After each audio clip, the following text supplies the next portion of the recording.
We have specialist insurance products that are available for collectors, dealers, and all businesses within the art ecosystem. We've been established since 2007, and we are very passionate about the art world. We are very passionate about education, and even more passionate about making art accessible. It's one of the reasons why we are so privileged and thankful to the Cape Town Art Fair for allowing us the opportunity to be part of this wonderful program. And a very big thank you to Investec and for Art School Africa for curating such a fantastic program. And to our panelists for your time and your expertise, thank you so much for your wisdom that we're going to experience. I'm very excited for this next talk. I'm going to hand over to Minna from Art School Africa, and thank you. I hope you enjoy. Thank you so much, Gail. My name's Minna. I work with Art School Africa, who have the great privilege of curating the Talks program for the Investec Cape Town Art Fair. Art School Africa, we are a registered non-profit who work to really empower and champion emerging art practitioners from across the African continent. So really at the heart of what we do is education. So we are so grateful to the fair for giving us this space to help facilitate this Talks program, creating new access points for new audiences, and to bring new voices to the fore. So we are very grateful. A huge thank you to I2 for facilitating and helping us bring this Talks program to life. And of course, to our incredible panelists who we will hear from shortly. It really, it's very, very exciting. So without further ado, I'm going to hand over to our moderator, Thandazani, to introduce the panel and the discussion. And thank you so much.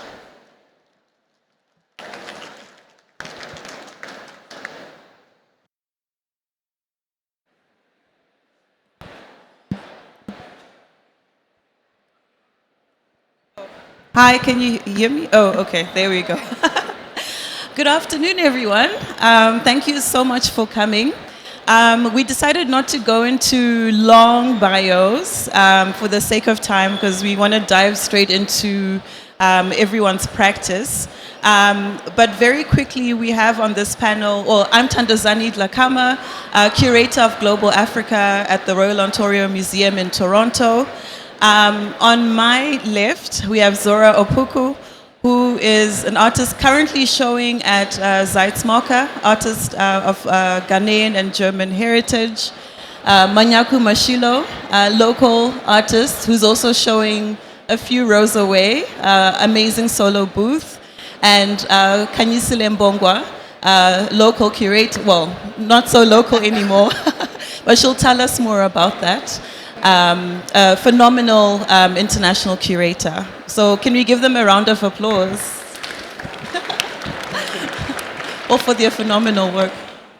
I want to start off by asking Manyaku about the role of how and why the church is a starting point in your practice. Hello. The church for me it's where I grew up. I grew up in Limpopo in a rural area called Ramalepane, and the area is actually, it was renamed Jane First, which was named after the daughter of a missionary that came to that area, and so that area is very Christian.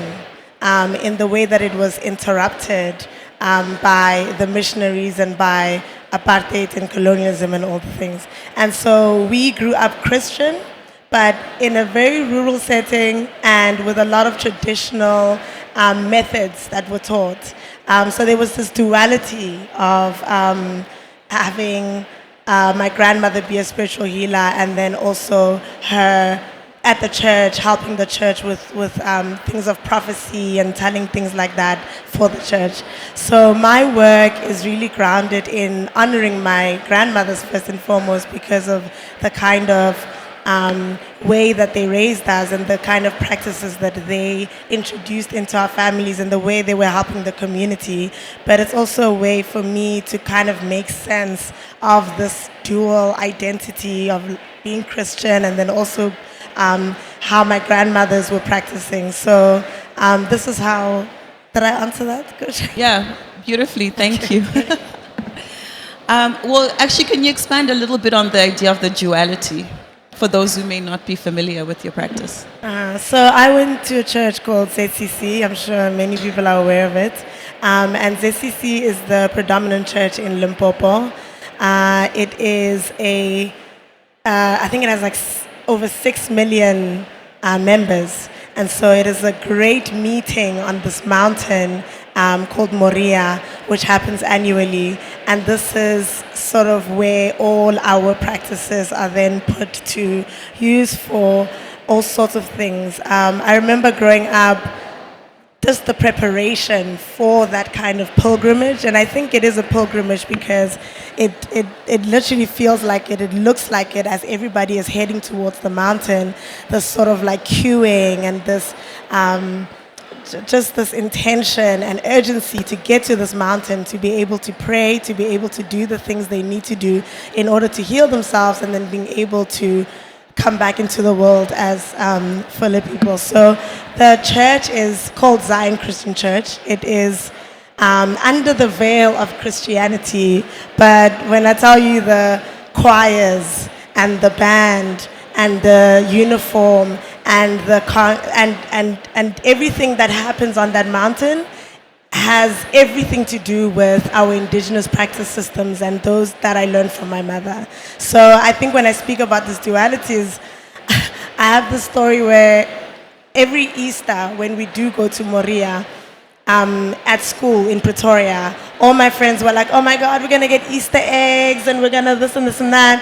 And I was like, okay, cool. I go to church, and when we come back, we have to write this essay about what our experience was over Easter. And when I told my experience, everyone's like, she's lying, or like, what, what is she talking about? Because as a child, viewing those kind of traditions, also like viewing the choirs, listening to my mothers, listening, even Mporo, when the men are jumping this high and you don't understand why grown-ups are levitating. It's very magical, it's very otherworldly, it was to me. And so this is how I reported it back at school, and that just wasn't acceptable. It was like, no, what about the Easter eggs? And so when I speak about this duality, it's really having to grow up in Pretoria, which is predominantly Afrikaans, and many Afrikaans, white people from there, and then back home in Limpopo, our practices are very different, and there's this constant negotiation of those two identities, I feel, this church and then the spiritual traditions that my mothers and I grew up with. Thank you for that. And Kanyisile, I've always thought, and I think you've even said this, that the idea of curatorial care is at the center of your work. And can you talk a little bit about how care can be a spiritual practice, or to what extent it is in your practice? Okay. Sanibonani. Thina singumbongo ugadulumbu isinyamazana kaMthimkhulu. Singukhumalo umntungu umbulazi wadla umuntu emiyenga ngendaba. Singumadonda umthembu umvelasi uqudeni uthukela umnquhe. Sicema gushisa ojola amampondomise amahle, ombathane, omgcina ochachu. Thokozani. Yeah, the way I just introduced myself is one of the ways of care, spiritual care. I'm very much aware as a person that I didn't just happen. I come from a long lineage of people who have been preparing the ground so that I can be this version of Okanyisile, right? Care as a practice has been institutionalized, right? Institutions have found a way to systemize it and make it this, weaponize it as a tool of performing how an institution should be. So one of the ways that I've been working with care as a practice, right? And bearing in mind that when you're saying you're a care practitioner within your practice, you know that you're limited, there are limitations, you don't have all the capacity to care. And so you have to communicate that. from the beginning. There has to be transparency about what you're doing, what you can hold, what the limitation of the project is, where it can begin, where it can end. That's one. Two, really caring for the artists as people. We commodify artists, we consume, we almost like just divulge everything they make and then not look at them as people. So what does it mean to engage with an artist with their work and with them as people, as an actual person? And then what does it mean for us to care for the work and where it comes from ancestrally? What are the things embedded in the work that are ancestral? How do we need to care for the work outside of the Western formation of conservation? How does the space need to be prepared to receive the work? What do we need to do on a technical level? Like, how do we prepare our producers to have the capacity to hold the work not only as an object, but as something of reverence? How do we prepare the floor? How do we prepare the ceiling? Which way must the light face? All of these things for me are quite important in figuring out how to hold the work. That the work, when it enters a space, it does the work it's supposed to do and does not have to negotiate the space because the curator has done that. It has prepared the space. Thank you so much. I really love how you talk about care in terms of how you hold the artist and the artwork and prepare the space. And I think that's an interesting way, and I think that's really important because a lot of what some artists are dealing with, it's autobiographical sometimes, it's heavy, sometimes it's traumatic. And so I really love that you emphasize that and have always emphasized that in your practice, which leads me to Zora. Your work is very personal, and I was curious to know to what extent has tracing your ancestry, your Ghanaian ancestry, and citing your father who's now deceased, to what extent has that been a metaphysical or intuitive practice? Yeah, I think just along the journey to return back to Africa was for me also actually like a matter of care, because taking care of my soul and understanding where my soul belongs. And I think when I did that step, I was ready also to go on that journey to get to know where I'm from and who my father was. And it started actually much earlier because I have been practicing capoeira for more than 10 years. And capoeira is an Afro-Brazilian martial arts, and that's actually when I started to connecting to African ancestry, because it has so much from Africa, and it brings you actually much closer to the culture and to the history when you are in Germany, because there's not really much what I can connect to it. Sorry to interrupt, but for the sake of those that may not know, can you tell us, can you take us on a journey? Why did you decide to move to Ghana in the first place? So I've born in East Germany, and that was then still the part where we couldn't travel.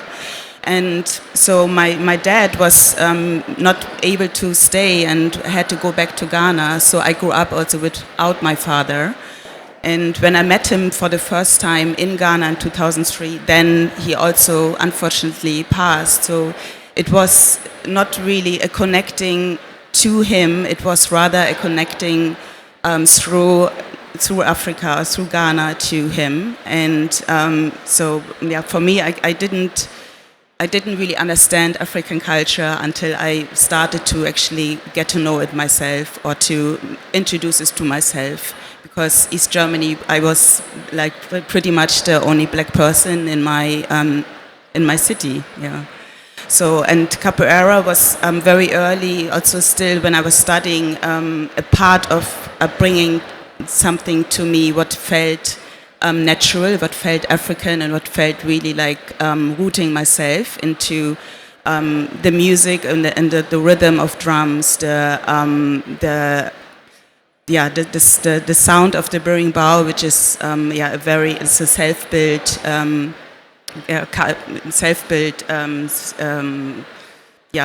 kind of a guitar with one string from a calabash.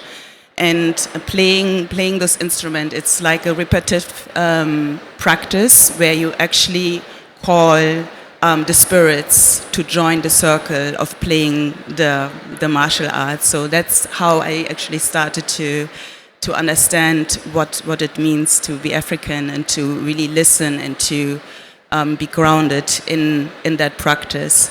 So traveling to Brazil was so humbling because I also got introduced to candomblé, and candomblé as the African Brazilian religion has a lot of the Yoruba culture from Nigeria.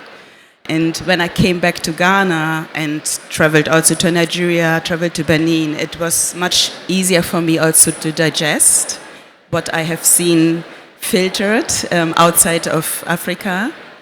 And then coming to Ghana, that was like for me, like a dream coming true. And I think like every time I traveled back to Ghana, I felt also that I have been called to come back. I couldn't go back to Germany and just think like that's where I'm staying. So the move to Ghana really made that also possible. And I think it was not just like a physical movement, it was just like a connecting with like, everything, and until today, it has been also really influencing my work. Oh, thank you so much for that. And I love that you literally you physically and spiritually are, tracing your roots in that way. And for everyone who hasn't seen it, like I said, Zora's exhibition is at Zeitmarker. We don't have images of her work, but you can walk through the show at some point later this weekend.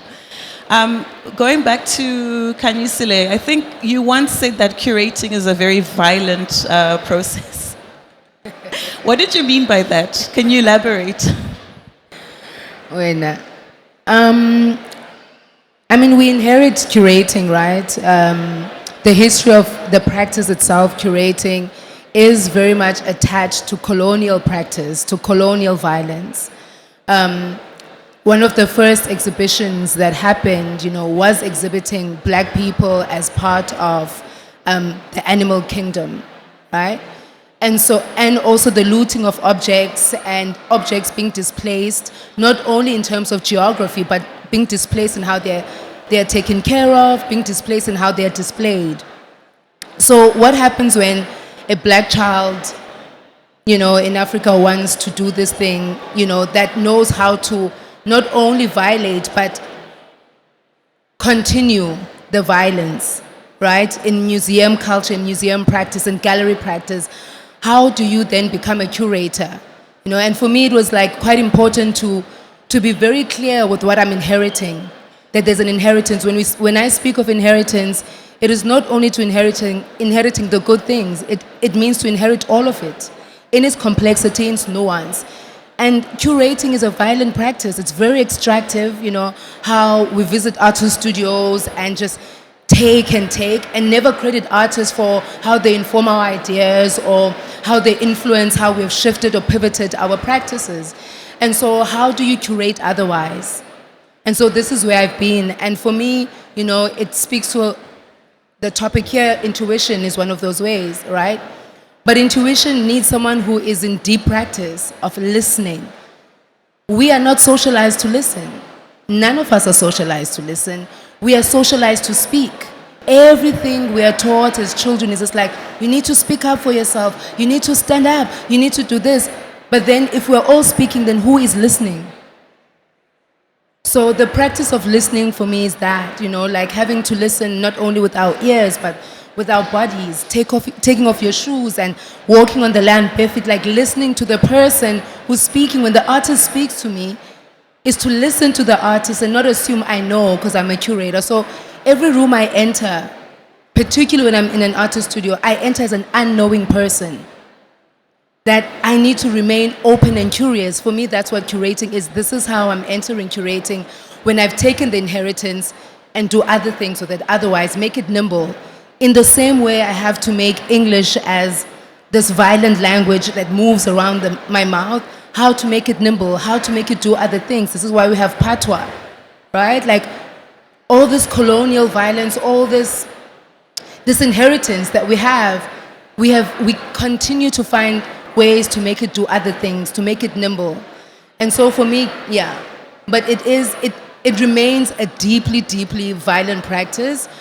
But between intuition and that violence, there sits the possibility of what one can do, what one can negotiate, what one can call into existence, how one can move between the celestial and the ancestral, right? Can move between catastrophe towards aliveness. Thank you for that. I really like, especially what you said about how we, even as curators, how we enter artist studios. And I had the privilege of visiting Manyaku's studio earlier this week, and had the privilege of seeing some of your, and it is a big privilege, the privilege of seeing your process, insight into your process. And I was fascinated by the earth in your studio as well, which links to the brown color, which has been a part of your work for a long time. Can you talk about that relationship between the earth, the sense of excavation, and your practice? Sure.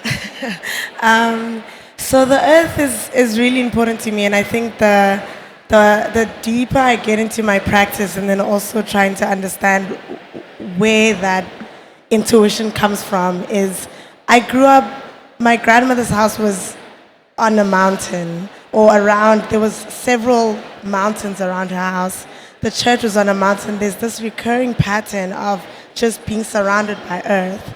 And watching, my grandmother was a farmer, and so watching the way she worked with the land and the ways that she was able to, I mean, when all the husbands sort of went off to the city to look for work, she made it her mission to plant, harvest, and bring the other women in the community to create this kind of food system that everybody could share, and then take care of their children and take care of themselves until, because you never know when someone's coming back or not. And so, but that also extends into the way that they use the earth to decorate their homes as ways for people to know that this is this one's homestead, and this is Mashilo's homestead, or so there's several ways that the earth showed up in ways that they just had to become so creative about the way that they were going to survive. And I think I grew up just seeing that color, that texture everywhere. And so in my practice, in some paintings, there's not an abundance of it, but it's sometimes sprinkled, and then sometimes it's very intentionally used to create impressions on top of the water layers. And then I looked at it, and it actually looked like these kind of migrations. And every color that I use sort of signifies and creates a different mapping of a different surface. So I'm working with like some blues right now in the studio, and I sort of put the sand around it, and it looked like these migrations on water. So I think the earth itself has really like unlocked a lot of ways in which I can access my grandmothers again, access the memories of being a child and playing on that mountain, but also all the things that mountain taught me, all the ways that it I think has guided me to this place. I think it has been a pivotal childhood experience that has made it's the thing I'm confident about when I use and when I speak. It is the thing that shapes my practice sometimes, I think, is just knowing that is navigating landscape and mapping and all of these things, which I think are all connected to the ground and that earth. And so in my paintings, the figures become these mountains, which then become my mothers, which then become the women in my community. So the figures are interweaving between landscape and then people, and then also different kind of perspectives of the mountain, whether you're looking at it from our person experience, or you're mapping it down with like line work. And everywhere you look at a mountain, and everywhere you look at the way it records time, the way honestly, it's the best metaphor for my grandmothers. And so the earth is really important to me for that reason. Thank you. And you told us a really special story when we visited your studio about also the initiation into womanhood and the use of the clay. Do you want to share that? Sure. So there is an initiation or rite of passage ritual that's done back home called koma. And growing up, I wasn't allowed to participate in it because we were Christian, and my mom was very scared of a lot of the ways that it would influence some. I don't know. She's just a very scared person of like not doing things through the church, and so. With koma, it's this red okra paste that's mixed with butter and it's put all over your body. And while it is on you, the community understands that you are within this transitional place. There's a real understanding, respect, and community work of like this child is being taken on this journey away with their matriarchs to be in this process. And when you return, the matriarchs wash it off you, and the understanding of the community that you have now transitioned into this place of womanhood, and you've basically been like, what's the word I'm looking for? But like your hand was held and you've been ushered in properly, and the whole community has this like strong understanding of that. So for me, my cousins went through, not through it, or through it, yeah, it's a passage. And I've always wanted to do it. I have a daughter now, and I was thinking, gosh, what signifier is she gonna have that she's now a woman, or like this is the kind of way that, I didn't have these things. I figured them out the hard way. But so I think that rite of passage, and then also other rites of passage that come up in terms of how we transition into who we are, into ourselves, that journey also that connects us back to who was here before us and our mothers. And so rite of passage is something that's very interesting to me, and I wish, my rite of passage was like a baptism when I was 16 in the church, and that had its own different things going on, so yeah. Thank you for sharing that. In a similar vein, Zora, you've been thinking about journeys, passages, the earth, but rather than thinking about soil like Manyaku is, you've been thinking about plants. So I was fascinated, and we apologize for the images. I'm not too sure what's happening. They were supposed to be circulating throughout the talk, but whatever, we'll just talk through it. But there is this connection between, for you, fatherhood, rites of passage or journeys, and this plant that directs people and feeds people. Can you expand on that? Yeah, so I find it interesting to listen to Manyaku's stories of childhood, because I grew up with gardeners, and like greenery around me is like a very natural need for me to have, because it really creates a home and a shelter, and it's really comforting to really think about plants around me. So like I actually loved also the setup having like plants right beside me, and it's so essential that where I work there are plants, and when I create a work, kind of plants are incorporated. Sorry, can you guys hear? Okay. Yeah. And so I think the trees are just representing life, but also in the same type death, because they are, getting alive and, living in a circle of the seasons. And that's like, I feel like it's a very empowering rhythm we create, like every day waking up. And this is, for me, kind of my guide in my work. So looking at the traveler tree, for instance, I came to it actually in Brazil, and looking at the traveler tree as an immigrant, and being rooted there. But I found it also in Brazil, in Ghana, And same for other plants who make themselves a home in different places and then growing to plant communities. So plants are really fascinating in how they can root themselves, and that's how I also see like the Africans, how they were forced to travel, how they are brought to different places, how I grew up in East Germany, how I came back to Ghana, and I feel like this is like a similar sentiment. And so, with my father, bringing the plants together, he actually was a gardener, the same like my mother, and that really happened independently. So when I met my father for the first time, and he's a traditional leader, and he has this big yard of trees, and he used the trees actually to fence his property. So he didn't use fencing because, I don't know, Africa is always a lot about fences and walls and gates. And he was, he was an intellectual, and he wanted only the trees to define the place where he lives.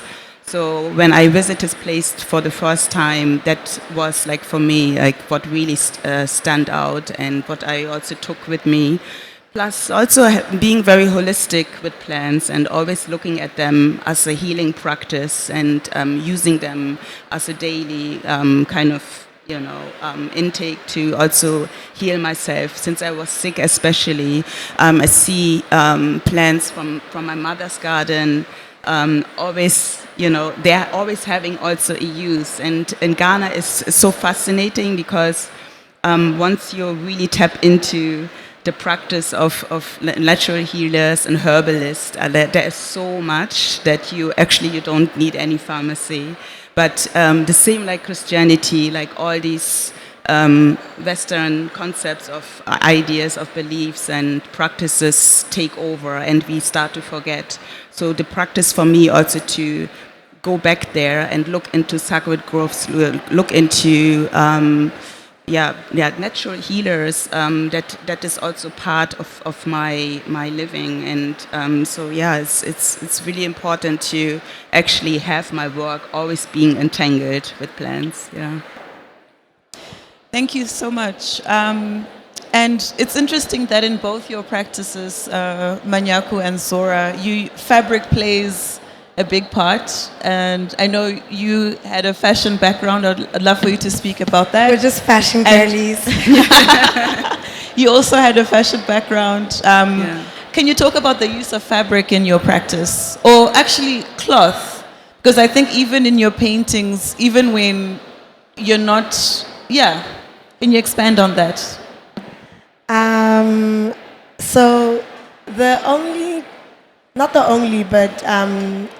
most of the work that some of my mothers could get in the factories was sewing jobs.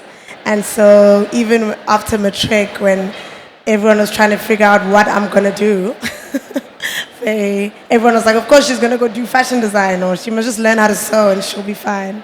So I went and I did fashion design. I really gravitated towards the sort of illustration and drawing and all of that. And and I love fabric. I mean, my mothers were so stylish and so fashionable, but they also were so proud of their uniforms.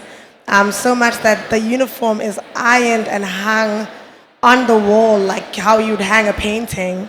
And then the day of church, it's like, it's this really grand moment where everybody's dressed the same and they look beautiful. And so the pride in like the cloth and how they dress, how they adorn themselves, the quality in the cloth is something I learned from my mothers. They were very good with that. So the images that I look for and I gravitate towards are really of women in uniform from everywhere. I think uniform plays religious uniform. But also, I mean, some of the uniform looks like a maid's uniform. Some of the uniform is a uniform that has to do with a specific role within the family. Like you are the aunt who's facilitating this thing in the wedding. There's a uniform for that, So this the uniform being something I grew up seeing, but also understanding that it was inherited from colonial.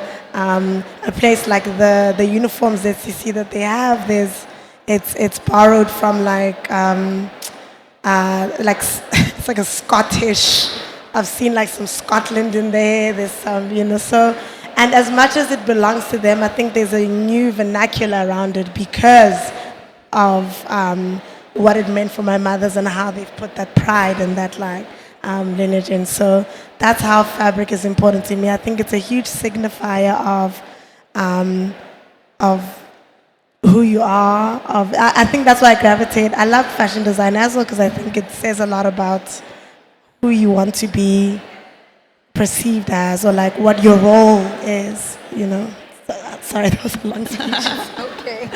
And also, I read something recently about how initially when missionaries came, because for those who don't know, the church uniform is very common in many parts of Southern Africa for women. And initially it was a way to segregate the civilized and the uncivilized, but we made it our own. And now it's become something else, something quite special. And Zora, the same question, how does fashion feature, or what does cloth and fabric, to what extent is that significant in your work? I think with fashion, it started with fashion, as I worked in fashion design for quite a long time, but I couldn't really settle in because I felt like there's just something missing because I took too much time to dig deep and create something meaningful, but then it doesn't feed the purpose of creating fashion for a commercial reason, for instance. So when I changed and decided, actually also when I moved to Ghana, that's when it all started, I decided to focus fully on my art practice. I saw how textile came back to me when I printed for the first time a photograph it was just like a very thick cotton, and I just enjoyed how the imprint of the photograph appeared on the textile, and how it really had a conversation with the texture. So that's when I really started experimenting with different textures, and I love in Ghana to really look into textile culture and how the traditions have always been so outstanding and so powerful by using textile for all kinds of ceremonies. And then on the other hand, we have one of the biggest second-hand markets in sub-Saharan Africa. So it's also a very traumatic experience to see what comes to Africa, what comes to Ghana. And so I started using a lot of stuff, what I knew from Germany. In the beginning, actually, my mom and my grandmother gave me textile, which was part of our very normal family tradition to have white tablecloths, to have linen, bed linen and stuff like this. And my grandmother started giving it to me to print on it, right? And then when I came to the market and I saw all these bed linens and tablecloths, and it is this jacquard imprint of designs, I realized how so many homes have traveled and so many things have happened to these textiles before they arrived. And I started using the textiles for printing, and it kind of made my process easier because on one hand I thought I'm recycling, and on the other hand also I'm using something what also connects the two worlds of my German background and what I do now in Ghana. So that's also how textile became really strong, and I started looking into the dyeing technique, what comes from West Africa, and started indigo dyeing, had different weavers also working together with me on projects. So it's also quite holistic, looking really in all direction, because Ghana has so much to offer when it comes to textiles. Yeah, absolutely. Yeah. And Kanyisile, you have the best titles for your exhibitions. I'm going to just name a few of your most recent biennials. Bazinzile, a rehearsal for breathing. I think that was the last Stellenbosch triennial. Umoya, The Sacred Return of the Lost. That was the Liverpool biennial. Sorry? Sacred Return of Lost Things. Oh, sorry. The Sacred Return of the Lost Things. And then the first Stellenbosch triennial was titled Tomorrow There'll Be More of Us, which is quite a chilling, it gives me like a chilling sensation because it's such a beautiful statement. Can you elaborate on why you chose those themes? And maybe talk a little bit about, give examples of some of your most recent curatorial work.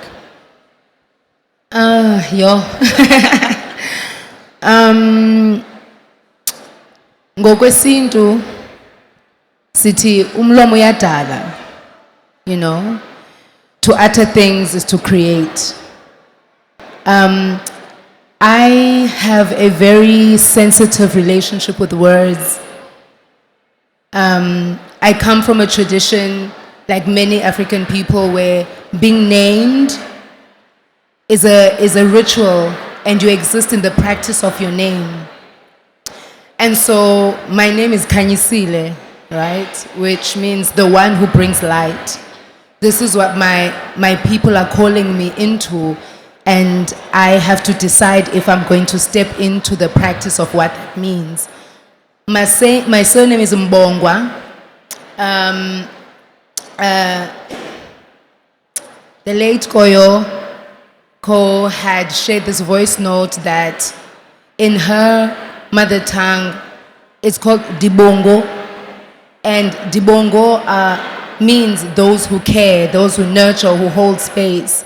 So it's not by accident that I do the work I do and I approach it the way I do. And so when I title any project that I work with or theme it, the intention is that the title is the first moment of holding what is going to happen here. Holding the work, holding the artists, holding the people that are unseen in the process, because we only get to see Zora, we only get to see Manyaku, but there's a whole lineage and army of people who are working in the background, who are producing the work, from the security guard, you know, from the person who's bringing so when I say tomorrow there'll be more of us, in that Trinale, what I was imagining is the migration routes on the continent. And because we are sitting at the most southern tip of Africa, if I close my eyes and I imagine people just migrating down to Stellenbosch particularly, and what that means in terms of spiritual shift, what that means in terms of ancestral shift. If I close my eyes and I imagine the waves rolling back in the Atlantic and returning people, right? Returning spirits, because so many of our ancestors died nameless, renamed, unnamed. And so what does it mean to say tomorrow there'll be more of us? If I look at the Sacred Return of Lost Things, Umoya, in Liverpool, there again I was really in conversation with the wind. So most of my practice is a conversation. So if I'm doing a project, you know, I'm continuing the conversation I started somewhere else. So in Liverpool, it was a conversation with the wind, right? And how the wind helped the British to industrialize and colonize and enslave the way they did. Because when the ship leaves the dock, it is important the veracity of the wind and the direction of the wind, because that is what helps. And how then they created the docking system, right? So all these things that came into Liverpool, what does it mean to say, you know, the return of sacred lost things? What has been lost? Like, how do we acknowledge the things that have been lost? And how do we speak to the wind to say, hey, you participated in this deep violence. Walk me through it, like, why did you do this? And how do we then now go back to the wind, the very same natural element that was part and parcel, and the water, and say, okay, redirect me in how to maneuver in this wound and return that which has been lost. So, yeah, so it's almost like this conversation also that I'm having with my grandmother. I believe in grandmother's technology, and so almost every project I do is a conversation with my grandmother who raised me until I was 16 and transitioned. And I didn't understand a lot of things that she told me. But through the curation, I'm like, oh, okay, I get you, girl. This is what you meant. Oh, I see. Oh, yeah. Oh, okay. Oh, this is why there's photosynthesis. Oh, okay, the tree. So what we see on top, if we're not doing the internal work, the grounded work, we don't come into fruition. Oh, that's what you meant. Oh, okay. So. Well, thank you for that.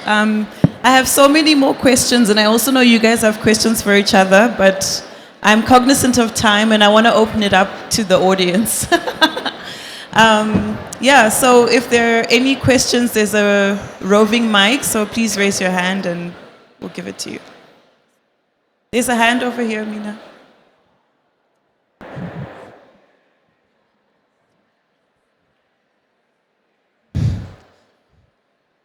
Dumelang, batho ba tona bomme. Dumelang.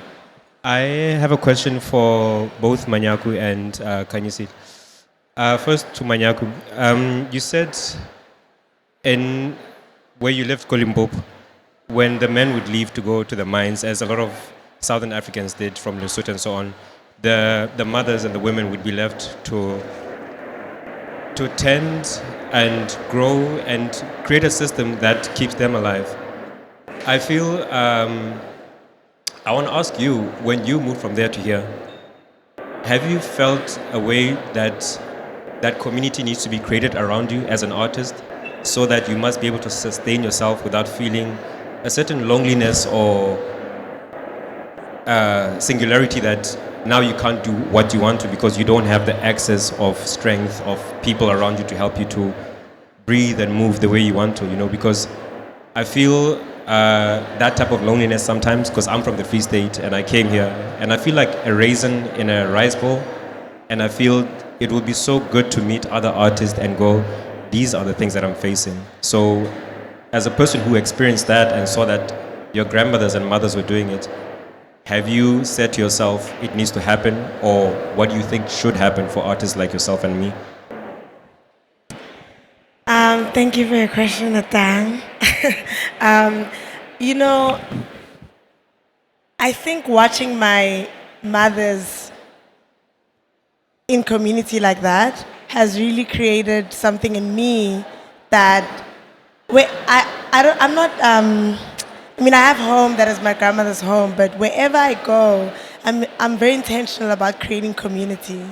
I'm very intentional about being like, I want to know more about you. How are we? I mean, I was going to say this at some point, but if I didn't meet this woman here when I came to Cape Town, I don't think half of the things that activated in my mind would have done. And to sit here next to her today is such a affirmation of what it means to hold your community close, the ones who understands, the ones that bring you into their life. It's painting and an art practice can be such an isolating thing because you are speaking with yourself, with your ancestors, whatever, and you're making decisions that only you, it can really come from you and your spirit and your lineage. But the moment you open it up to other people to come in, you find that you're not the only one navigating those same things. And so for me, as someone who's not that didn't have access to like an academic space in the way that the other artists had, it's very important for me to create community as teachers, to create community as something that can bind me back to this practice, because it can be very lonely. And the moment you leave your studio, the moment you stop talking to your friends, you realize, what's going on? Like, is this even about me? Sometimes you're in a room and you're like, what are we talking about here? But it's really important, I think, and the whole spectrum from, don't just be friends with other artists, it's like, be friends with other curators, be friends with the woodworking guy that's like down the street whose things you love. Like every person has something creative to offer. And I think that for me, I would not be able to sustain my art practice if I did not have the community of people I have. So I'm very intentional about trying to keep them around. I'm really bad at checking in. I've been called out. But there's time to be alone with the thing, and there's time to be with your community. So I would say don't find those moments, create those patterns and that balance where you are with yourself, but then when you're connecting, when you're listening, where you're creating with others. Does that answer your... It kind of does, but I know I'll meet you next week at the studio, so we'll talk more. It'll be great, thanks. Thank you for that question. Are there any other questions? Okay, we'll take the one at the back and then we'll come to you. Good afternoon. This is Mbalenhle Khumalo.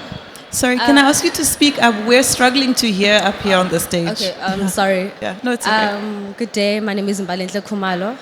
So I'm referring based on Manyaku's statement about taking ilapu from our colonizers and giving it a different purpose, right? So it's about taking your pain and adding color onto it and then putting it on a portrait, coloring your own pain, giving it a different purpose. You understand? Looking at it in a different perspective. So I wanted to ask, how do you take your pain and add color onto it and create your own work and show it to other people? I'm sorry, this is like a question for all of you guys. Everyone. Do you want to go first? No, Sorry, you go. I'll just answer. Let me respond. Yeah. It's a very, very emotional question, because we all deal with pain on daily basis. We deal with pain from our past. We're traumatized by childhood experiences, losing friends, losing family members. Actually, sometimes growing up without a father, it's very painful seeing other with a father, with a dad. Being sick, I have been very sick in 2020, and I think that was really significant also in my art practice to turn the pain into something what I can reinvent to something new for me, and what I can also embrace as a terms of spiritual relief of all these energies going through my body, bad and good, and putting it on a canvas. It's like a beautiful process because it's so therapeutic, and it has really lifted my art practice to a different level of not only understanding what I'm doing in my work, also what I'm doing in my life, and also seeing, I think with pain is always like seeing the people close to you who are family members who are giving you so much good energy. That's also how you can relieve pain. In the same time, when I put something on a canvas, and it becomes such a empowering, elevating moment, because when you see something what is really, truly good, then you can see also other people feeling it when they look at your work. And I think that's really what I have learned in the last couple of years, that people can feel the pain and feel the emotion and can really connect to it. And every time when I do this, I think also the work can really speak to me. So it's like, thank you for doing that and going through that. So yeah.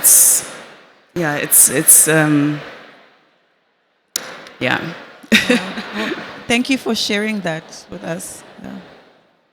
Do you guys want to take us? You don't have to, but if you feel like taking a stab at the question as well. Not necessarily a stab at the question, but I want to touch on something, because we use this word practice a lot. And I'm never quite sure if we're talking about the same practice, right? And like whether we understand or have an awareness of what it means, or what people mean when they say being in practice. So I'm just going to maybe open up that word a little bit. both these humans, beautiful humans, are artists, so they have a studio practice, which somehow informs them and may be meditative. But the kind of practice, maybe not in response to hold the question from Umbalenhle, is to say, we're always in practice. We're just not aware of it. We're always in ceremony. We're just not attuned to it. We're always in ritual. We're just not listening. Right? And so practice is the everyday mundane things that we do. The simplest thing we do, that waking up in that rhythm. Okay, my body's waking up. It's going to take a bath or a shower. It's going to brush its teeth. I'm going to moisturize my body. Right? And as Black folk, we moisturize our bodies a lot. So that practice of being now attentive, right? Like paying attention to like when you're moisturizing your leg, what do you feel? Listen. When you're moisturizing your waist, what is sitting on your waist? Listen. Like slow down time. Slow it down to be attuned to your body so that you can say, yes, here, there's a wound here. Here, the medicine has been given. I can place my hand here.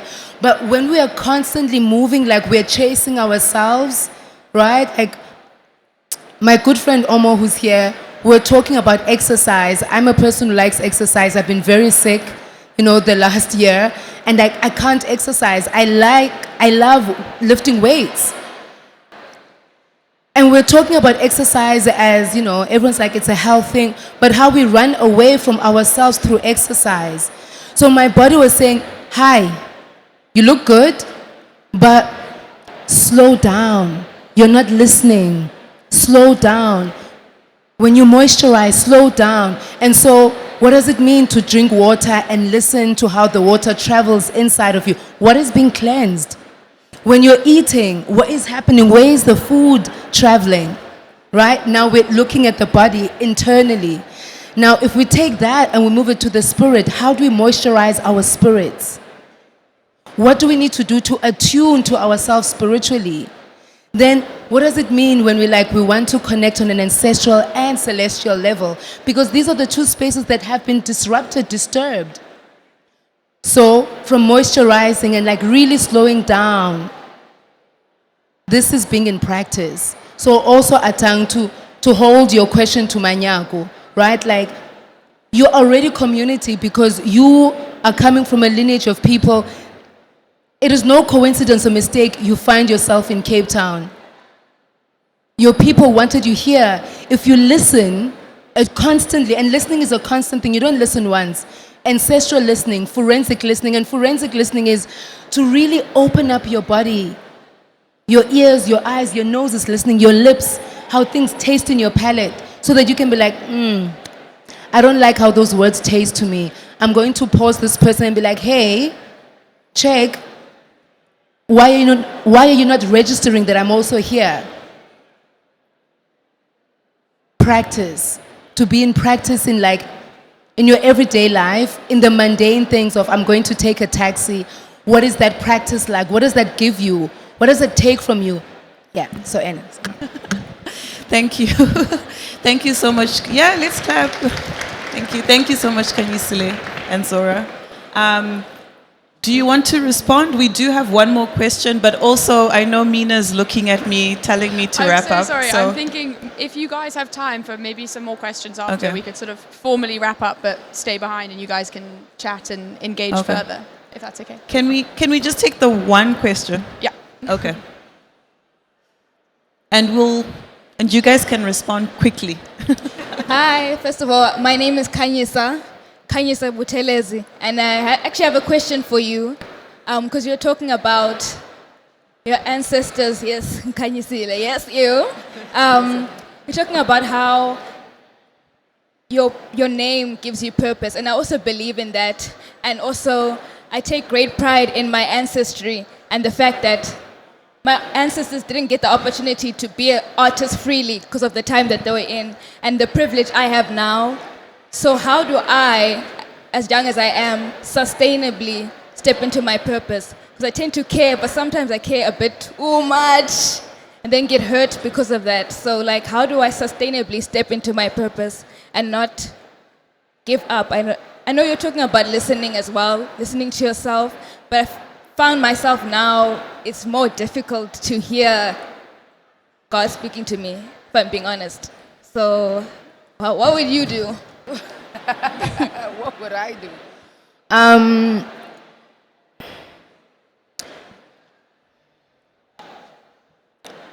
Purpose requires responsibility. You know, we all want to align to our purpose, but are we ready to be responsible for what the purpose is about? It is cute to be like, I'm aligned with my purpose, but are you deeply aware of the responsibility that comes with what you're saying you're aligning yourself to? Are you ready to be fully immersed in what purpose is? And this is why I was talking, like just opening up practice. When you can't be in practice with yourself, you can't be in your purpose. You can't. Life can be difficult, but we can also have a perspective of how we navigate difficulty. I went to a sermon when I was young, and this preacher spoke about purpose. And it sits with me. He was like, everybody wants to have a purpose that is huge and visible and seen and facing in the public. But they can't attune themselves to the small thing they have to do every day and align to that purposefully. And he was like, if you're a street sweeper and that's where you are in your life, but you can see yourself somewhere else, you have to purposefully sweep the street. Purposefully sweep the street, because that's where you are at that moment. You can't only work with where you see yourself over there, but you can't be present in where you are in this moment. When I interned in 2014, I interned with Jay Pather. And when he asked me a question, he was like, why do you want to be an intern here at ICA? And I said, I want to learn how to do the everyday mundane things that are boring, that no one gets to see when you're curating big festivals and big stuff, so that I know how to hold the big things.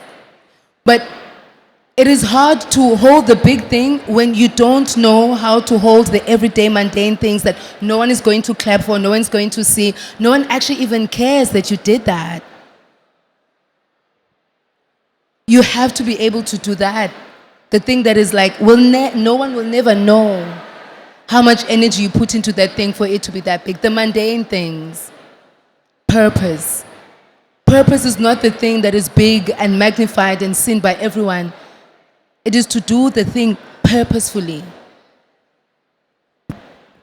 I think that's a beautiful place to end. Thank you so much, Kanyisile, Manyaku, Zora. And if you haven't already, please pass by Manyaku's booth in under Southern Guild in the solo section on that side. And please also pass through Zeitzmarker to see Zora's beautiful exhibition. And can we give a big round of applause for our speakers?